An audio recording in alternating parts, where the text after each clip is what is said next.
मानाचा जय भीम आणि जय शिवराय असे खूप जीवनामध्ये टिकटॉक पासून ते आतापर्यंत सोशल मीडियावरती कुत्रे भुकणारे बघितले. कुत्रे भुकतात चालतं हो, पण कुत्रे भुकले ना की उत्तर देण्याची गरज वाटते मला. एक मुलगी आहे, ठीक आहे, पहिलं तर तुम्हाला मी तिची लाईव्ह व्हिडिओ दाखवेन. मला तिचं नाव घेण्याची पण ती त्या लायकीची नाहीये. ती आपल्या समाजाबद्दल इतकं घाण बोलते, इतकं घाण बोलते तिच्या लाईव्ह वरती जाऊन की तुम्ही ऐकलत ना तरी तुमच्या अंगावरती शारा उठेल, इतकं घाण पद्धतीने ती बोलते. तर पहिलं तुम्ही हा व्हिडिओ बघा, लाईव्ह व्हिडिओ तिचा, जो मी स्वतः कॅप्चर केलाय तिच्या लाईव्ह वरती जाऊन. नाही, त्याच्यामुळे असल्यांना ठेचून मारलं पाहिजे. आणि लवकरच तो दिवस येईल ज्या दिवशी आपण यांना ठेचायला सुरुवात करायची. आता भेटतील तिथे ह्यांना आहे ना मुळापासून ठेचायचं, रक्त निघेपर्यंत त्या सुरुवात करा. भेटतील तिथे खानदारा सकट ठेचा यांना. आणि बायका पोरं काही नाही बघायची. ब्रिटिशांचा होता स्वतःच काहीतरी आण, चल. ब्रिटिशांचा नको सांगूस आम्हाला, चल. मला हे कळत नाही, भीक मागायला रिचार्ज तरी कोण देतंय, मला हेच नाही कळतंय. त्या भीक मागायला रिचार्ज तरी कोण देते इंटरनेट वापरायला? कोण आहे ती लोक? मला तर वाटतं जसं की ज्या ज्यांना ना फंडिंग होते ना तशी ह्यांना इंटरनेटची फंडिंग होते वाटतं, भिकात त्यांना, भिकात चोटांना. शी, ते पण भीक मागून रिचार्ज भरत असतील लोक, कारण ह्यांची स्वतःची अवकात नसेल रिचार्ज भरायची. वायफाय तर आयुष्यात बघितलेलं नसेल. आणि हो, मला नाही वाटतं त्यांच्याकडे रिचार्ज पण असेल. लोक कुठेतरी वायफाय घेऊन बसत असतील स्टेशन मिशन वरती. चोरटे साहेब, चोरटे लोक, हा भिकाऱ्यांची अवलादी स्टेशनवरती बसलेले असतात कुठं वायफाय घेऊन. त्याचे ती घालायला घर नाही, खायला अन्न नाही, घाणेरडे कपड्याचे. याक. ऍडव्होकेट रोहन जमादारांचं पुस्तक नक्की वाचा, एकदा नक्की वाचा. सगळ्यांना रियालिटी कळेल. त्यांनी विथ पुरावे आणलेत. पुराव्यांना सुद्धा ही लोक नकारतात. म्हणजे विचार करा किती मूर्ख असतील लोक. त्यांनी अक्षरशः बाहेर गावून सगळे पुरावे आणलेले आहेत. आणि त्याच्यानंतर ही लोक फॅन्टसी वर्ल्ड मध्ये जगणार आहेत. भीक मागायची. आम्हाला ऑनेस्टली सांगते, आमच्या घरात तर ना लिटरली आम्हाला तर सरळ सांगितलेलं आहे, सावली पडली तरी आंघोळ करायची म्हणून. किळस येते मला तर यांची किळसवाणी लोक. शी, इथे लाईनला तरी मला किळस येते. कसे घाणेरडे राहतात कुठे कुठे झोपडपट्टीमध्ये. बायका तर किती घाण शिव्या घालतात त्यांच्या. आणि मॅक्सीवर करून मशिरी घासत भांडण करायला येतात. आणि घरात इतकं घाण शिव्या देतात आणि त्यांच्या घरात इतकं घाणवास येत असतो. कधी त्यांच्या असं घराच्या जवळ जरी पास झालो ना, इतकं घाणवास येतो. काय खात असतात काय माहिती, शिजवून शी मेलेली घुसबीस खातात तर काय माहिती. खूप घाण वाजतो. आणि ना, आणि मेन म्हणजे आमच्या इकडे ना आम्ही सोमवारचं मंदिराजवळ प्रसादाचं आम्ही आयोजन करतो ना, सोमवार असतं तेव्हा. तर आता आम्हाला माहिती आहे की कोण कोण आहे, कोण काय. बाई, ही लोक डब्बे घेऊन येतात तिथे प्लास्टिकचे आणि ते सगळं घेऊन जातात. खूप घाणेरडे. तरी यांच्या घरातल्या वासाने ना उकिरडा पण लाजेल, इतकं घाण वास येत असतो त्यांच्या घरात. काय करतात काय माहिती. बघ ती लोक जे खातात ते सांगतात तेच खातात, त्याच्यामुळे त्यांच्या घरात घाण वास येतो. आणि भाई त्यांच्या बायका एक तर त्या फाटलेल्या मॅक्स्या घालून त्या खोचून अशा भांडायला येतात. आणि त्या असं कचा मशिरी लावत असतात. शी. आणि त्यांचं तोंड म्हटलं ना असे खूप विचित्र आवाजात भांडत असतात त्यांच्या बायका. त्यांच्या बायका पण ना गड्यागत दिसत असतात. किळस नाही येत का तुमच्या लोकांना? मला तर लिटरली किळस येते. माझी मम्मी तर खूप किळसवाणा चेहरा करते त्यांना बघून.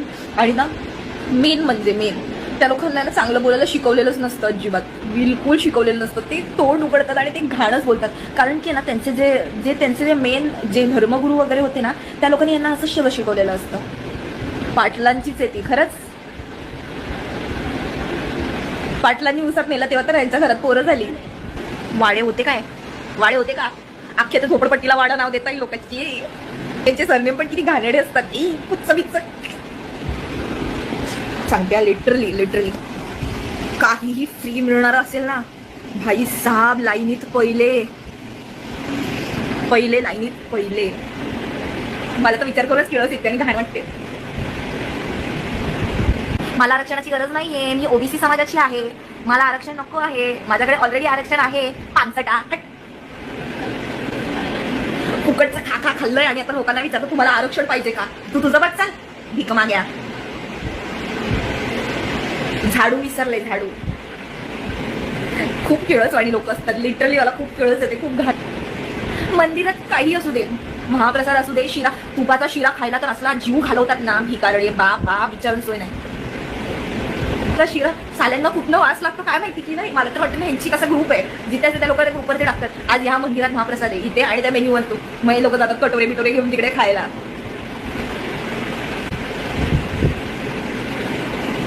आणि लिटरली तुम्ही कधी पण त्यांच्या घराच्या समोर असे पास झाले ना, त्यांच्या घरातनं खूप घाणेरडा वास येत असतो. काय मला तर वाटतं ना, ती लोक मेलेली घुसबीस खात असतात. शी. आणि बाप रे. आणि जस्ट तुपाचा शिरा, येस तुपाच्या शिऱ्याचा वास आला ना, असं नसतं पडत येतात ढुंगणाला पाय लावून खायला, कचा कचा खातात. किती भीक मागे असतात रे.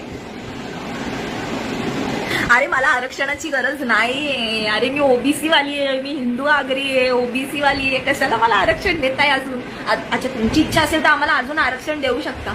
पण एक चांगली गोष्ट सांगू का, मी ओबीसी समाजाची असून सुद्धा ओपन मध्ये फॉर्म भरते. मला आरक्षणाची गरज नाहीये भाई. माझ्याकडे खूप पैसा आहे, खूप म्हणजे अमाप पैसा आहे. मला आरक्षणाची गरज नाहीये. मी ओबीसी समाजाची असून सुद्धा, मी ओबीसीची असून सुद्धा मी ओपन मध्ये फॉर्म्स भरते, कसले काही असले तरी.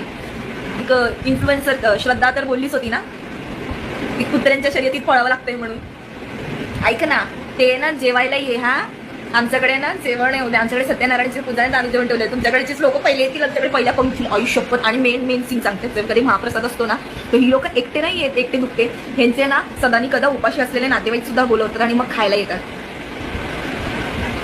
लय भीक मागे राव, लय भीक मागे. जय श्रीराम, जय हिंदू राष्ट्र, जय जिजाऊ, जय शिवराय, जय शंभूराजे. तर तुम्ही लोकांनी व्हिडिओ बघितलाच असेल की कशा प्रकारे ही मुलगी आपल्या समाजाबाबतीत बोलत आहे. तर माझ्या प्रत्येक समाज बांधवांना एकच सांगणं आहे की जितकं होईल तितक्या फालतू मुलीला आहे ना, तुम्ही जितकं होईल तितकं ना शेअर करा, जितकं होईल तितकं ना हिच्यावरती तुमच्या शहरातून तुम्ही गुन्हे दाखल करा. कारण मी आपल्या जातीबद्दल बोलले, आपल्या झाडूचे जे तिने ऍक्शन केले, आपल्या लोकांना किळस म्हणते, आपल्या लोकांना नको ते बोलते. तिचं माईचे घरचे सुद्धा हिला सपोर्टेड आहेत. तर भावांनो आणि बहिणींनो, माझ्या समाजातल्या प्रत्येक बांधवांना मला एकच सांगायचं आहे की उठा. इथेच अशा लोकांना ना इथेच आपण मारलं पाहिजे याची पद्धतशीर. कारण हिच्यासारखे जर असे अनेक पैदा होतील गेले ना, तर असे पैदा झाले नाही पाहिजेत. त्यामुळे ना आत्ता काहीतरी आपल्याला ऍक्शन घ्यायलाच लागणार. हिला दाखवून देऊ की आपला समाज नक्की काय आहे. आणि 2 शब्द पोरे तुझ्यासाठी.